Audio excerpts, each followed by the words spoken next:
تو میرے عزیزو ہم اس میں آزاد نہیں، ہم شادی میں بھی اس طرح آزاد نہیں کہ میں نے تمہیں پسند کیا تم نے مجھے پسند کیا چلو ہم کورٹ میں شادی کرتے ہیں۔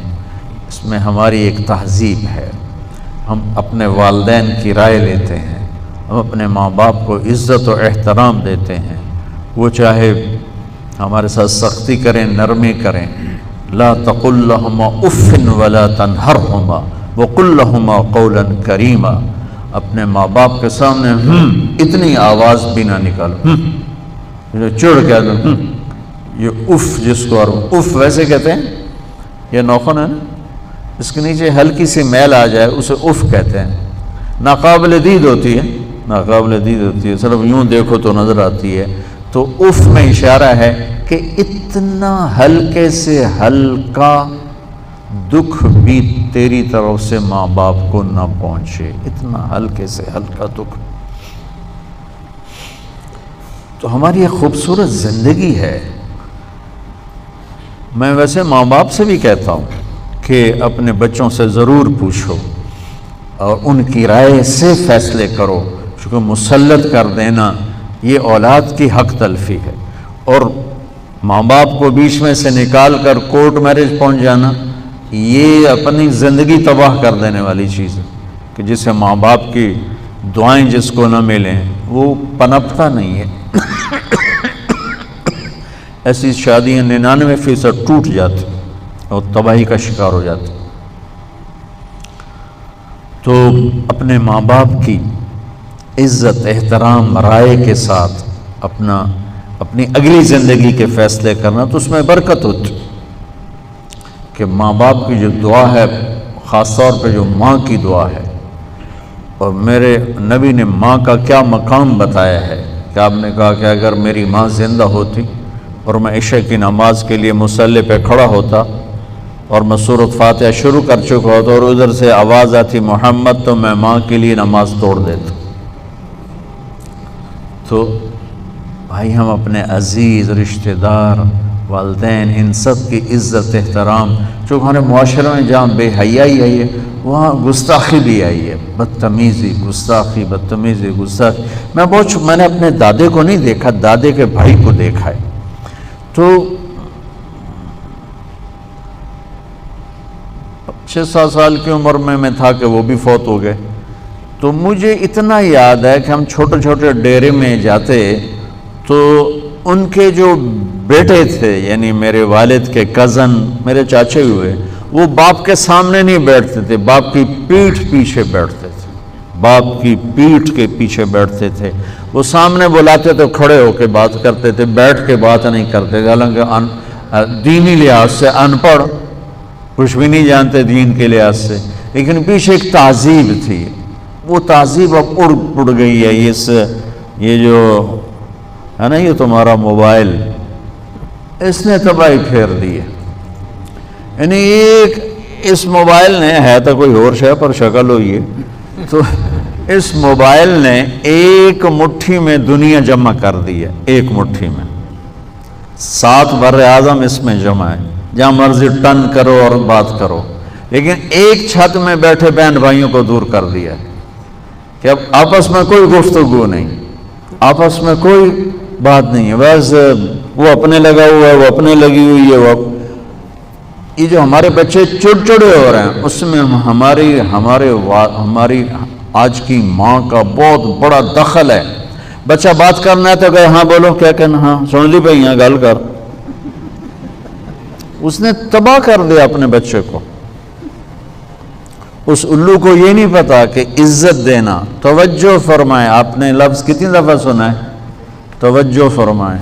توجہ عربی کا لفظ ہے، توجہ کا مطلب ہے، یہ تا کو ہٹا دو تو نیچے نکلتا ہے وجہ، وجہ چہرے کو کہتے ہیں، چہرہ۔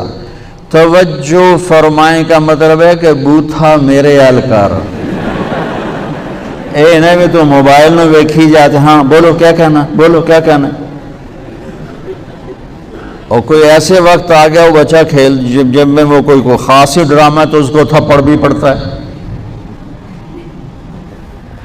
تو اس نے نا ہماری زندگی کو، وہ میراسیاں دا پتر جا میں انہیں چوم چوم کے مار چھڑیا۔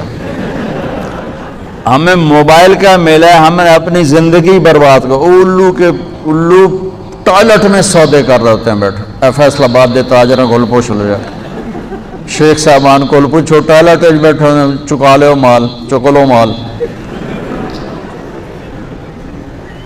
اتنے احمق، اتنے احمق، اتنے بے وقوف. ایک اربوں پتی پارٹی، اس کا چیئرمین تو پورا کھانا، میں آنکھوں دیکھا بتا رہا ہوں، پورا کھانا اس کا ایک ہاتھ میں فون کان سے لگا تھا، جرمنی میں بات کر رہا تھا، کوئی سودا اٹک رہا تھا، اور ایک ہاتھ سے روٹی کھا رہا تھا. میں کہا یار لعنت ہے تمہاری اس تجارت پر، تمہیں روٹی بھی نہ کھانے تھی. یہ کیا زندگی ہے؟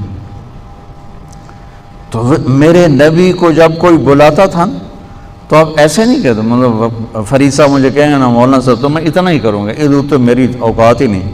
لیکن جب میرے نبی کسی کو بلاتے تو آپ یوں ہوتے تھے سر، ایسے ہوتے تھے. کبھی ایسا نہیں ہو کہ آپ نے یوں کیا ہو، اللہ کی قسم میں قربان جاؤں اپنے نبی کے اخلاق پر. کمال.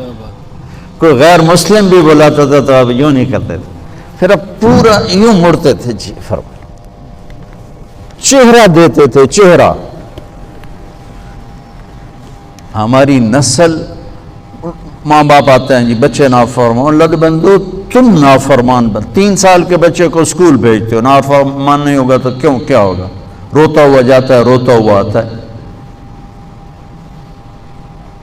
تم ایک بچے کو ماں بن کے نہیں سنبھال سکی، وہ 30 بچوں کو 15,000 لے کے کیسے سنبھالی؟ وہ ایک ٹیچر نے کہا بچوں سے، بچوں کہو CUP سپ. ان کا مس CUP تو کب ہوتا ہے؟ کہا نہیں بولو CUP سپ. کہا مس CUP کب ہوتا ہے؟ کہا اتنی تھوڑی تنخواہ میں CUP سپ ہی رہنا ہے، کپ نہیں بڑھنا.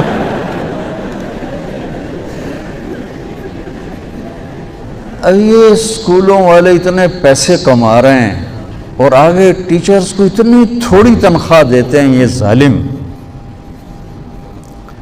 تو جو ماں 2 بچے نہیں سنبھال سکی، وہ 40 بچوں کو ایک ٹیچر جو بیچاری اپنا گھر چھوڑ کے آتی ہے، کیا کچھ کر کے آتی ہے، اور وہ 15-20 ہزار بھی کہاں سے سنبھالے؟ کیسے وہ توجہ دیکھ. میں قربان جاؤں اپنے نبی، اللہ کے واسطے بچوں ایک قرآن پڑھا کرو ترجمے کے ساتھ، ایک اپنے نبی کی سیرت پڑھو. پھر تمہیں ممبر پہ بیٹھا مولوی گمراہ نہیں کر سکتا. میرے ملک میں فرقہ واریت کے پھیلنے کی ایک وجہ تمہاری جہالت بھی ہے. تم اناٹومی ساری پڑھ لیتے ہو اور سورۃ فاتحہ کا ترجمہ نہیں آتا ہے.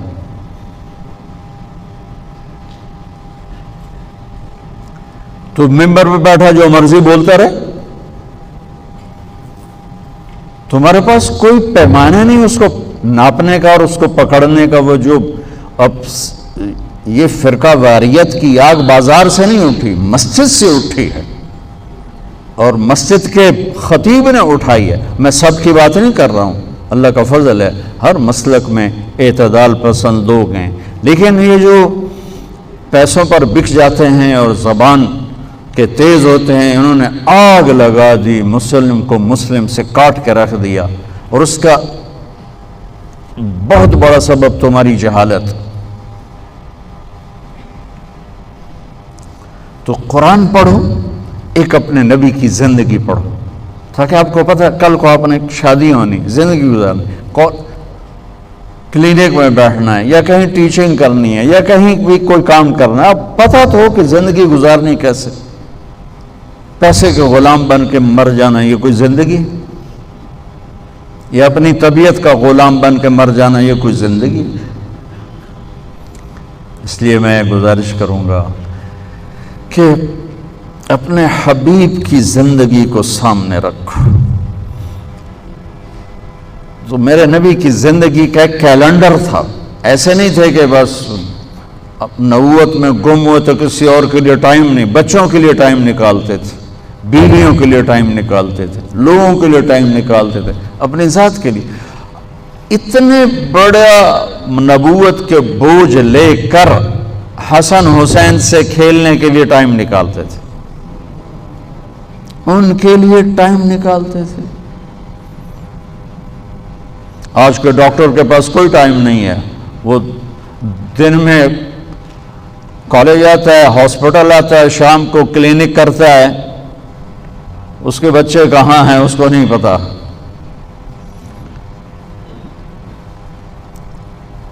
ایک اسکول کے پرنسپل مجھے بتانے لگے کہ میرے پاس دو آئے ماں باپ، دونوں ڈاکٹر، ایک گائنیکالوجسٹ تھی، ایک دوسرا تھا فزیشین یا کیا تھا یاد نہیں۔ کہا جی 2-3 دن ہو گئے ہمارے بچوں نے گھر کھانا نہیں کھایا، اور بتاتے بھی نہیں ہیں۔ تو انہوں نے ان کو بلا لیا، 2 بچے تھے، پوچھا بھئی تم کھانا نہیں کھا رہے؟ کہا جی ہم امی ابو کے سامنے نہیں بتائیں گے۔ یہ میں کسی سے نہیں سنا، میں نے خود سنا ہے۔ وہ کالج کے جو پرنسپل تھے ان سے سنا، اسکول کے جو پرنسپل تھے ان سے سنا۔ تو انہوں نے ماں باپ کو باہر بٹھا دیا، پوچھا کیا ہوا، کیوں نہیں کھاتے ہو؟ کہا جی صبح جب ناشتہ کرتے ہیں تو امی ابو سو رہے ہوتے ہیں، ہم اسکول چلے جاتے ہیں، دوپہر کو ہم آتے ہیں تو وہ ہاسپٹل ہوتے ہیں تو ہم اکیلے ہی ہوتے ہیں، کھا لیتے ہیں، پھر ٹیوٹر آ کے ہمیں پکڑ لیتے ہیں، پھر شام کو ہم کھانے پر بیٹھتے ہیں تو امی ابو کلینک کر رہے ہوتے ہیں، ہم پھر خالی ہوتے ہیں، تو ایک ہفتہ ہو جاتا ہے ہمیں شکل دیکھنے کو نہیں ملتی۔ تو ہم نے احتجاج کیا ہے کہ ہم ایسے ماں باپ کے ساتھ کے گھر میں کھانا ہی نہیں کھائیں۔ تو ایسے ڈاکٹر نہ بنو کہ جن کے لیے بنا رہے ہو ان کے لیے بھی تمہارے پاس کوئی ٹائم نہ ہو۔ اعتدال سیکھنا ہے تو اپنے نبی کی زندگی پڑھو، اپنا قرآن پڑھو، پھر آپ کو بتائے گا کہ کیا ہے کیا نہیں۔ تو اس کو بھی اعتدال کے ساتھ استعمال کرو۔